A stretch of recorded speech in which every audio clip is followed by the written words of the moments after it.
Last week, Randy Orton turned Cody Rhodes into a crime scene. This week, Drew McIntyre tried to turn Jacob Fatu into scrap metal. R-Truth and Damian Priest somehow walked out with the tag team titles. Randy Orton explained the why he snapped, and then somehow got even worse. Meanwhile, Sami Zayn is spiraling out of control. Trick Williams is stirring trouble as he always does. Jade Cargill and Rhea Ripley are ready to blow up. And by the end of the night, Matt Cardona got baited, brutalized, and left broken by a man the fans are still cheering. Yeah, this SmackDown was messy, violent, and for once this SmackDown actually felt like WrestleMania season. To it, welcome back to the Tea Drop, where the tea is hot, the opinions are hotter, and WWE has apparently decided that subtly is no longer in the menu. We are less than a month away from WrestleMania, and this show felt like WWE finally realized, hey, maybe we should start making those stories feel urgent, huh? Because tonight, people were bleeding. Cars were getting destroyed, friendships were getting shattered, and Randy Orton is out here acting like the devil in human form, while half the audience still wants to sing along with him. So let's get to it. The show opens by reminding us of Randy Orton destroying Cody Rhodes last week, which is already enough to set the tone. But then WWE said, actually, let's get crazier, because while people are arriving backstage, referees and Nick Aldis go running to the parking lot, and we see Drew McIntyre dragging Jacob Fatu through a windshield after a wrecked car situation that looked absolutely insane. Drew is just pounding on this man while Fatu is left bleeding. And right away, SmackDown felt like somebody turned the violence slider all the way up to 11. Then Drew gets to the ring and basically says, what did you think was going to happen? And honestly, that was a fair question.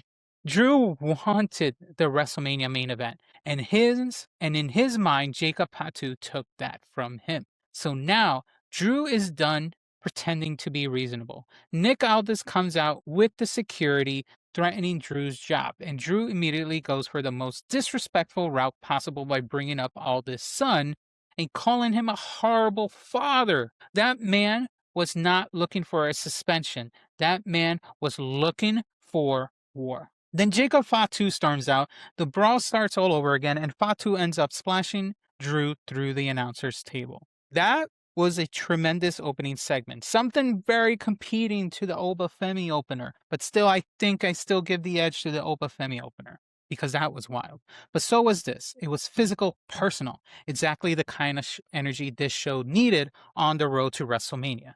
Drew and Fatu felt like two men who genuinely want to destroy the living hell out of each other. In whatever gimmick match they get at WrestleMania, because it's probably going to happen, whether it's a street fight, last man standing, whatever, it's probably going to be absolute madness. We get to the next segment. We get the tag team title match for Damian Priest and R-Truth versus the MFTs. And I need to say this right now, R-Truth continuing to exist in his own wrestling universe is one of the funniest things in WWE. Because now I guess he's in a Stone Cold gimmick mixed with John Cena, because the amount of moves he did in this match were in call to those two wrestlers. The match itself is solid enough. Priest handled business early. R-Truth gets his hot tag. The chaos builds, and then just when you think this is staying normal, the White Six shows up and attack the non-involved MFT members. That distraction gives R-Truth the opening to hit an AA and steal the win. So now Damian Priest and R-Truth are your tag team champions. First of all, Priest's stunned reaction was incredible. That man looked like he didn't even know he won the titles. He was basically holding the championship gold like, what just happened? Second, this is clearly less about Priest and Truth having some dominating title reign and more about opening up the division and advancing the Wyatt Six issues separately. And honestly, that's fine, because the tag division has needed more movement, more bodies, more stories, things happening outside of just these two tag teams fighting since freaking Survivor Series. Then fight again, then maybe fight again with a lantern and so forth. So as a twist, this worked. Do I think Priest and Truth are long team champs? Absolutely not. But as a chaotic WrestleMania season shakeup, I'll take it. Backstage, the Bella Twins are hyping themselves up for the women's tag team titles later on in the night. And then Charlotte and Alexa Bliss walk in with ice cream to mock them. I'm sorry, but the image of Alexa Bliss casually showing up with ice cream just to be petty is probably one of the funniest things backstage that night. Marie taking Bliss's spoon was also exactly that kind of silly thing wrestling nonsense that somehow works at times. The problem is the Bellas still feel more like a WrestleMania attraction than something I'm emotionally invested in. They are stars. Can't take that away from them. WWE knows they are stars. So yes, they are going to be featured. That part is obvious, but interesting, that's another conversation. So, besides that, we also get more of the Johnny Gargano, Candice LeRae weirdness that's been going on for the past couple weeks, but this time with Danhausen getting involved in the most Danhausen way possible. Candice asks if he can fit Johnny. Danhausen asks if she has 20 million. She reaches into Gargano's pocket, hands over some cash. Danhausen examines it and leaves, Batman style. Perfectly dumb, perfect, hilarious, no notes. And then, after that happens, the Motor Machine Guns show up, and Chris Sabin tells Alex to keep walking because they have a match. Alex has been trying to help Candice, but Chris wants to focus on the tag division. They want to elevate themselves for 2026. And them being involved with this situation is not worth it. So this brings us to the better part of the night. We get Sami Zayn talking about Cody Rhodes, saying Cody always tries, always goes the extra mile, and now look what happened to him. That's actually one of the more interesting emotional beats on the show, because Sami isn't just talking about Cody, he's talking about his world view. He basically saying, if being good gets you destroyed, then what does that say about everything I believe? That is a strong character beat for him, which could become an issue later on. Then Trick Williams walks in, mocks him, and immediately makes the situation worse. And I like this a lot because Trick on the main roster already feels like a guy who knows exactly how to get under people's skin. And yes, Ryusuke, fine. 20 human moonies. Get it right. My bad. Thought he said 20 million. Was it 20 human moonies? I'll say 20 human moonies. Silly me. Anyway, we get Praxium versus Motor City Machine Guns. This was some good stuff. Fast paced as you would expect. Good movement. The kind of tag match that reminds you WWE does actually have pieces in this division when they decide to care. Then Candice LeRae comes down, cheap shots Fraser, and Sabin steals a pin. Again, this tells me WWE is finally trying to make the tag division like an ecosystem instead of a hallway with two doors. You've got stories crossing over, you got outside interference, and may actually lead somewhere. You got teams interacting without the belts always being the only reason. That is a good thing, I guess. I still don't fully know where the Candice Gargano material is going, but for once, we're about to be curiously waiting to find out. So anyway, this moves on to the next big thing. Randy Orton comes out, sits in a chair, and explains why he did what he did to Cody Rhodes. I'm just laughing because it just feels like the show ended with him on a chair with the belt, and now he's just coming back with a chair and sitting in almost the same fashion he did last time. So he talks about how much love he gets from the fans since returning. The autographs, the birthday wishes, the hero treatment, but then he says it feels empty. A key thing he said. Randy doesn't want to be remembered for being nice. He wants to be remembered for world titles. He was ready to become champion against Drew McIntyre. He had no resentment to go the far he needs to go against Drew McIntyre. But then Cody Rhodes took that from him.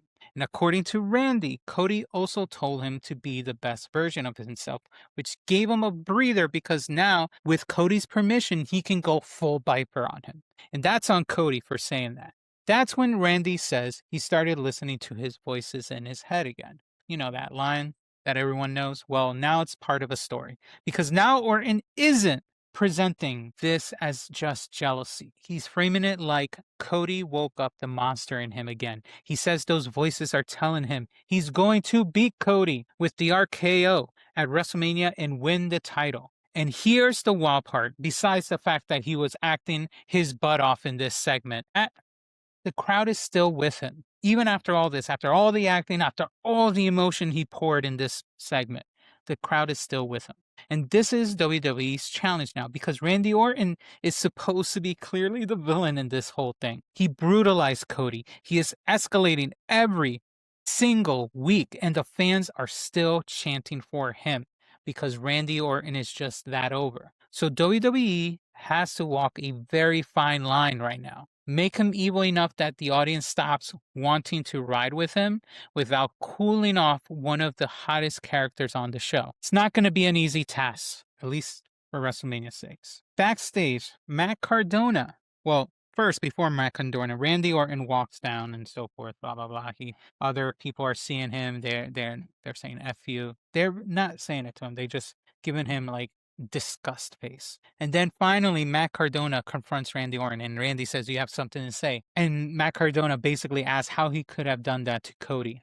Randy responds by calling him a mark-ass stooge and laying him out. A mark-ass stooge who plays with toys. Probably the funniest thing ever. Tammy Stave, thank you for the subscription. Much appreciated. That was hilarious. He just called out the fact that he plays with toys. Love it. You gotta love Matt Cardona, though. He's a great one. That should have been the warning sign. Then later, Cardona wants a match. Nick Aldis says no, and we move on. But Randy is not done because by the end of the show, he gets back in the ring, pretends to apologize to Cardona, hugs him, and then immediately drops him.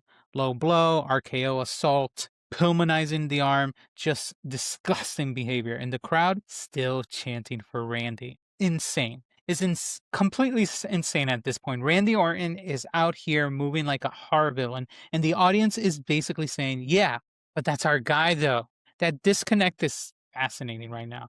And it might actually make the feud more interesting because Cody may end up being the sympathetic hero on paper, while Randy is still the one fans love watching commit crimes. Aleister Black versus Sami Zayn was good, but the real story here is the Trick Williams continuing to mess with Sami. Trick comes out and posts up on commentary like this is all entertainment for him. Sami tries to focus on the match. Black gets his offense and Zayn fights back, but then Sami ends up knocking Trick's feet off the ropes. Trick throws a drink at him. Sami loses control, and that distraction leads directly to a black mass and the finish. It was effective. It protects Sami a little. It gives Black a win, thankfully. And it continues building Trick as somebody who can derail people mentally just as much as physically. Good booking on WWE's end for Trick.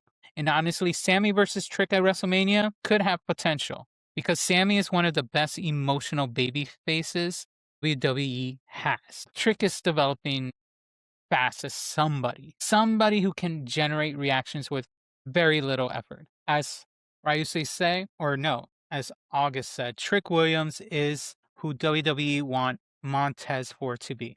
That's unfortunate.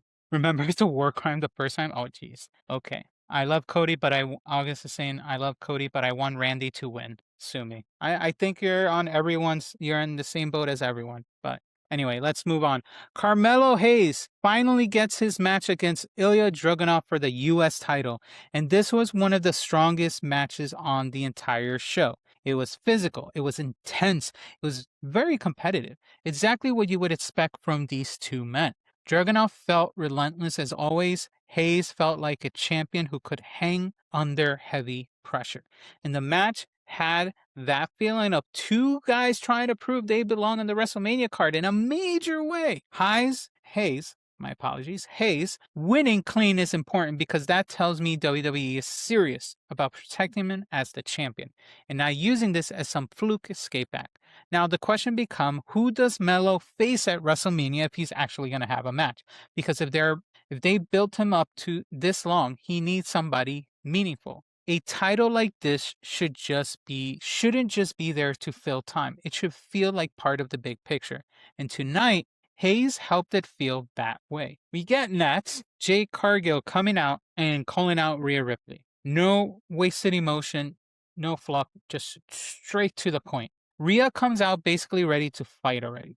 And the exchange between them had exactly the same energy they've been doing before. You know, They talk about their muscles, they talk about this, they talk about that. Nothing crazy happening. But then another important thing is said by Jade. She says she doesn't need anything, not even the fans, setting her up as the heel, obviously. Rhea says she lives for this and has been doing it since she was 16. Then Jade calls her Io Sky's biatch, and Rhea fires back by saying that title needs her. It was fine, but it's still not the heaviest emotion that makes me think this is WrestleMania worthy. Then, as Jade leaves the ring and heads towards the back, you see Michin and B-Fab showing up, and then you realize they start surrounding Rhea, and there goes the beatdown. And now we're clearly moving into one of those everybody wants in situations around the women's title picture. I still think the biggest money is the strongest version of Jade versus Rhea possible. But for now, the chaos is doing its job. So we now have Jade with, I guess we're going to classify them as her backup, because I guess Jade doesn't want to do all the heavy lifting and just wants to rest until WrestleMania. It works heel fashion. It's just sad that it feels reflective to the true nature, but we will see what happens. Then we get one of the strangest freaking segments of the show. But before that, Jelly Roll talks with Priest and Truth, and then he later runs into Randy Orton and tries to appeal to the good version of Randy, which is a sentence I never thought I'd say. It was fine. But we're going to move to the next one. We go to the new segment that we saw, which is having Kit Wilson calling out Jelly Roll out and says they should settle this like men. And instead of a fight, Kit Wilson says he will fight with words. He offers a slam poetry session. Yeah, slam poetry. Kit Wilson takes out, I guess, a marble notebook, nicely the same color as his outfit, blue, which is a nice touch. Jelly Roll's reaction to the book was incredible. You got a book? And then we get probably one of the most surprising segments of SmackDown this week, because when you knew Kit Wilson said he was about to do slam poetry against Jelly Roll, you thought it was going to be the most horrible, cringiest thing ever, and it became a surprise for everyone. And for once, I want to actually do a word for word verbatim of the segment. Kit Wilson comes, he's in the ring, he opens his book, and he starts reading. And I'll do my best, but you guys should definitely go check out this segment on YouTube. It's actually a funny segment. So Kit Wilson starts off by saying, Jelly, you can talk all you want, but you have got no class. Just a couple of ugly face tattoos in a criminal past. But well done on losing that weight and looking so damn thin. All I see is a melted blob of skin. You're a fat phobic. You are toxic. I might even call you a jerk. But hey, at least we have got a proof that Ozempic does work. And the crowd goes wild, and they're like, and Kit Wilson say, I got more. Jelly, you try to inspire, but for me, it's a little bit silly. Hey, congrats on losing 300 pounds. Maybe now you can see your little Willie. And the crowd goes, whoa, again.